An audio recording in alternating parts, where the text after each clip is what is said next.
दोस्तों आप आ सभी का गया स्वागत पेपर, है। कर लो आइए डांस। आज हम कक्षा 10 का रियल पेपर लेकर आ चुके हैं। यहाँ पर सेट ए आपको प्रोवाइड किया जा रहा है, इसके बाद बी और सी और डी भी आपको प्रोवाइड किया जाएगा। तो चलिए बिना टाइम खराब किए 11 मार्च का रियल पेपर कक्षा 10 विषय गणित यानी मैथमेटिक्स का यहाँ पर आपको मिलने वाला है। तो चलिए बिना टाइम खराब किए वीडियो को स्टार्ट करते हैं।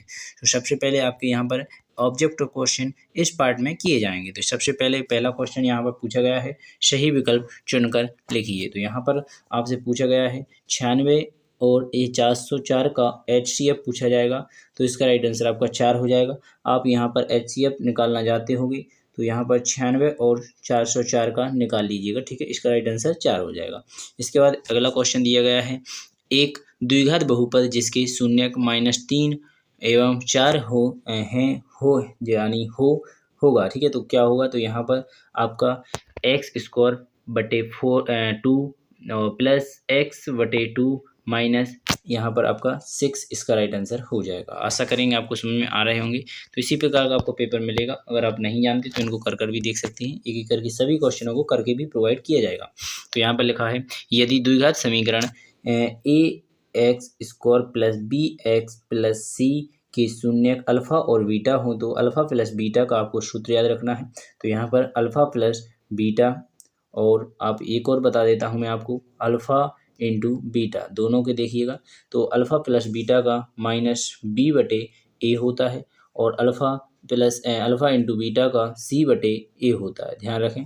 तो यहाँ पर अल्फ़ा प्लस बीटा का पूछा है, तो यहाँ पर आपका माइनस बी बटे ए इसका राइट आंसर हो जाएगा। चलिए बिना टाइम खराब किए आगे देखते हैं। तो नीचे आपको चौथा क्वेश्चन दिख रहा होगा, इसे भी देख लीजिएगा। एक्स अक्ष से बिंदु पी इतने की दूरी ज्ञात कीजिए। अगर एक्स अक्ष के पूछे तो बाय जितनी दूरी है उतनी बता देना है। तो यहाँ पर पहला जो मान होता है वो एक्स का होता है, दूसरा जो मान होता है वो बाय का होता है। तो एक्स अक्ष से दूरी पूछी जाए तो बाय का मान बता दीजिए, अगर बाय अक्ष से दूरी पूछी जाए तो एक्स का मान बता दीजिएगा। तो यहाँ पर एक्स अक्ष से कितना हो जाएगा, 3 इसका राइट आंसर हो जाएगा। आशा करेंगे आपने यहाँ पर समझ लिया होगा। चलिए नेक्स्ट आगे देखते हैं। तो यहाँ पर सबसे पहले आपको यहाँ पर दिख रहा होगा, तो इसे देख लीजिएगा। तो यहाँ पर पहला क्वेश्चन पूछा गया है, एक पेड़ की छाया यहाँ पर दिया गया है 20 अंडर रूट के अंदर 3 मीटर है। यदि पेड़ की ऊंचाई 20 मीटर हो तो उन्नयन कोण बताइए। तो यहाँ पर आपको उन्नयन कोण बताना है। चलिए यहाँ का आपको कोण बताना है। तो इस प्रकार आपको कोण दिया गया है। तो यहाँ पर आपका 90 डिग्री का कोण बनेगा। इस प्रकार आप इस कोण को ज्ञात कर सकते हैं। तो यहाँ पर आप जानते हैं लंबाई यानी 20 बटे अंडर रूट 20 यानी लंब, इसका सूत्र होता है टेन थीटा बराबर लंब बटे आधार, ठीक है। तो लंब आपका यहाँ पर 20 दिया गया है और आधार आपका 20 अंडर रूट 3 दिया गया है, ठीक है। तो टेन थीटा, तो इसका टेन का आपको पता ही होगा। तो यहाँ पर आप काटेंगे 20 से 20 कट जाएगा तो 1 बटे अंडर रूट 3 बच जाएगा। तो ये टेन आप जानते हैं 30 का मान होता है 1 बटे अंडर रूट 3। तो इस प्रकार आपका इसका राइट आंसर यहाँ पर 3 हो जाएगा, ठीक है। 30 हो जाएगा। इसके बाद तीसरा क्वेश्चन छठवां क्वेश्चन दिया गया है, त्रिज्या आर वाले वृत्त की उस त्रिज्याखंड का क्षेत्रफल जिसका कोण यहाँ पर P डिग्री है। तो यहाँ पर आपको किसी भी त्रिज्याखंड का सूत्र अगर निकालना हो तो यहाँ पर आपको सूत्र दिया जाता है, आप जानते होंगे अल्फ़ा बटे 360, और अगर आपको क्षेत्रफल निकालना है तो यहाँ पर रखता है 2πr, ठीक है। इस प्रकार आपको निकाला जाता है। 2πr नहीं रहता है, यहाँ पर आप देखिएगा पाई आर क्षेत्रफल निकालने के लिए पाई आर स्क्वायर रहता है, अगर त्रिज्या निकालनी है तो 2πr रहता है। तो इस प्रकार आपको इसे देख लेना है। तो इसी का आप अगर यहाँ पर पूछा है आर वाली वृत्त की उस त्रिज्याखंड का क्षेत्रफल जिसका कोण, यहाँ पर कोण दिया गया है उस त्रिज्याखंड का P, तो यहाँ पर आपका 2 P है तो इसका दुगुना हो जाएगा। तो इसका आपका यहाँ पर हो जाएगा, यहाँ पर आप देख सकते हैं PQ बटे P थीटा बटे यानी जितना भी कोण होता है ऊपर लिख दिया जाता है 360 नीचे, और यहाँ पर ये 2 लिखा हुआ है, ये 2 यहाँ से इसका आपको यहाँ से लगा दिया गया है तो इस तरफ गुणा भी, तो यहाँ पर 2 लगा देंगे, इससे इसे गुणा कर दिया जाएगा क्योंकि यहाँ पर ये 2 लगा दिया है पर ना होता नहीं है, ठीक है। यहाँ पर तो इसका सूत्र आपको यहाँ पर दिख रहा होगा, इस प्रकार होता है। तो परंतु इन्हें यहाँ पर 2 लगाए हैं गुणा में, यहाँ पर आपको दिख रहे हो, तो यहाँ पर भी 2 का गुणा कर दिया जाएगा क्योंकि इनसे इन्हें काट दिया जाएगा तो यहाँ 360 ही आ जाएगा। ठीक है, यहाँ से इसे काटेंगे, 2 एकम 2 360 आ जाएगा, इसलिए यही इसका राइट आंसर हो जाएगा। चलेंगे नेक्स्ट आने आगे। तो यहाँ पर अब रिक्त स्थान आ चुके हैं आपके, तो इनको भी हल कर लेते हैं। तो यहाँ पर रिक्त स्थानों की पूर्ति कीजिए। एक ऐसा समीकरण जिसका आलेख एक सरल रेखा होता है उसे रेखीय समीकरण समीकरण लिखा है, रेखीय समीकरण कहलाता है। ठीक है, दूसरा क्वेश्चन दिया गया है समीकरण 3x² माइनस 2x प्लस 1/3 बराबर 0 का विस्तृत 0 है। तो यहाँ पर इसका मान कितना है, 0 है। इसके बाद समांतर श्रेणी 3/2 1/2 -1/2 -1/3/2 डॉट डॉट डॉट में समांतर डी का मान ज्ञात करेंगे। तो यहाँ पर -1 इसका राइट आंसर हो जाएगा। इसके बाद चौथा क्वेश्चन दिया गया है सर्वागसम त्रिभुज खाली समरूप होते हैं। तो यहाँ पर जो सर्वागसम त्रिभुज सभी समरूप होते हैं। इसके बाद पांचवा क्वेश्चन दिया गया है किसी त्रिभुज बिंदु की y अक्ष की दूरी, तो यहाँ पर x निर्देशांक पर होती है। किस पर होती है, s निर्देशांक पर होती है। तो यहाँ पर अगला क्वेश्चन दिया गया है अभी तो यहाँ पर लिखा है स्पर्श बिंदु से जाने वाली त्रिज्या स्पर्श रेखा पर, तो स्पर्श रेखा यहाँ पर दिया गया है स्पर्श रेखा पर स्पर्श बिंदु से जाने वाली त्रिज्या स्पर्श रेखा पर प्रतिच्छेद, यहाँ पर लिखेंगे प्रतिच्छेद होती है। ठीक, कैसी होती है, प्रतिच्छेद स्पर्श रेखा पर प्रतिच्छेद होती है। ठीक है, स्पर्श बिंदु से जाने वाली स्पर्श बिंदु से जाने वाली त्रिज्या है, जाने वाली त्रिज्या स्पर्श रेखा पर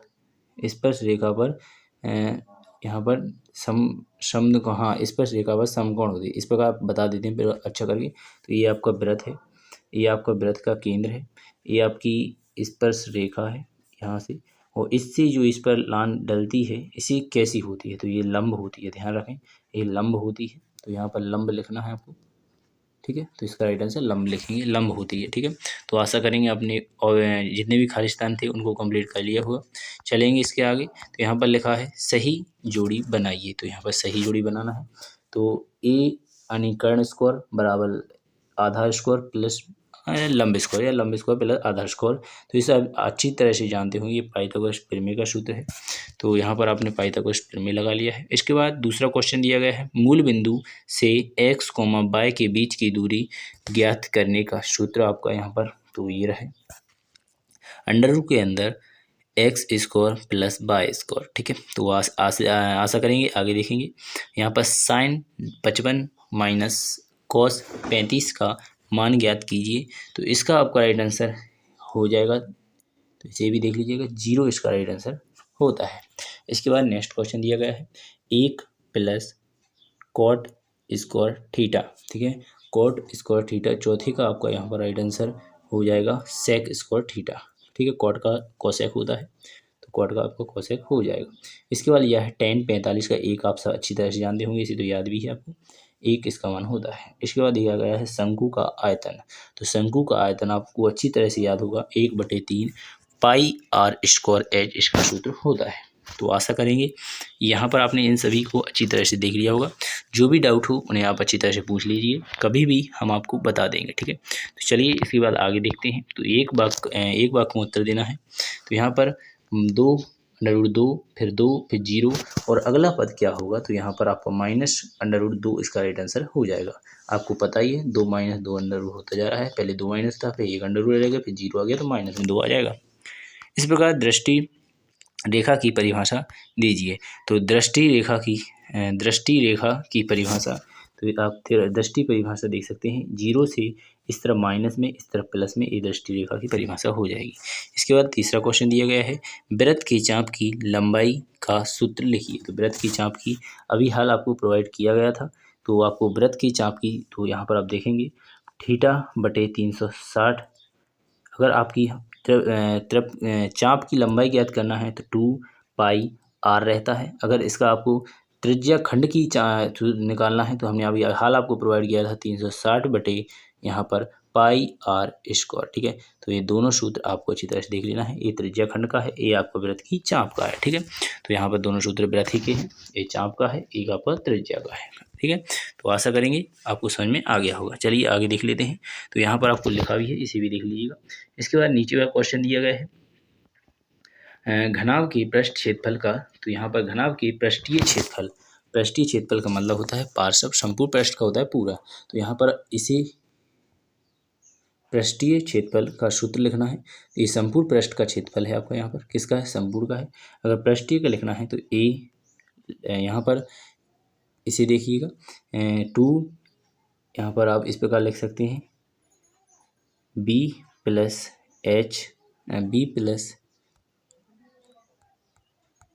आप इस प्रकार लिखिएगा एल प्लस बी पोस्टक यहाँ पर एच। ठीक है, इस प्रकार आप लिख सकते हैं इसे। ये संपूर्ण पृष्ठीय क्षेत्रफल होता है। अगर संपूर्ण पृष्ठीय क्षेत्रफल होता है तो ये इस प्रकार लिखा जाता है। ठीक है, ये संपूर्ण पृष्ठीय है, ये आपका पार्श्व पृष्ठीय है। यानी यहाँ पर पृष्ठीय पूछा गया है, पृष्ठीय क्षेत्रफल तो हमने आपको प्रोवाइड किया है। अगर संपूर्ण पृष्ठीय क्षेत्रफल बोलता तो ये रहेगा इसका घनाभ का। ठीक है, इसके बाद माध्यिका का सूत्र लिखिए। तो माध्यिका का सूत्र आपको यहाँ पर दिया गया है, तो इसे आप अच्छी तरह से लिख सकते हैं। ठीक है, इसके बाद अगला क्वेश्चन दिया गया है निश्चित घटना की प्रायिकता एक होती है। ध्यान रखें, आपको अच्छी तरह से याद भी होगा कि जो चित्त या पट, तो निश्चित हम कह दें आपसे कि आपको पास होने की प्रायिकता बताएं, तो आपकी क्लियर है, आप पास ही होंगे, क्योंकि अगर आप ABD देख रहे हैं तो पास ही होना है, निश्चित बात है। तो आपकी प्रायिकता एक से अधिक नहीं हो सकती। ठीक है, तो आशा करेंगे समझ में आ चुका होगा। इसके बाद देखेंगे सत्य सत्य। तो चलिए सत्य सत्य को भी देख लेते हैं। तो यहाँ पर पहला क्वेश्चन दिया गया है प्रत्येक पूर्णांक प्राकृतिक संख्या होती है, तो असत्य है।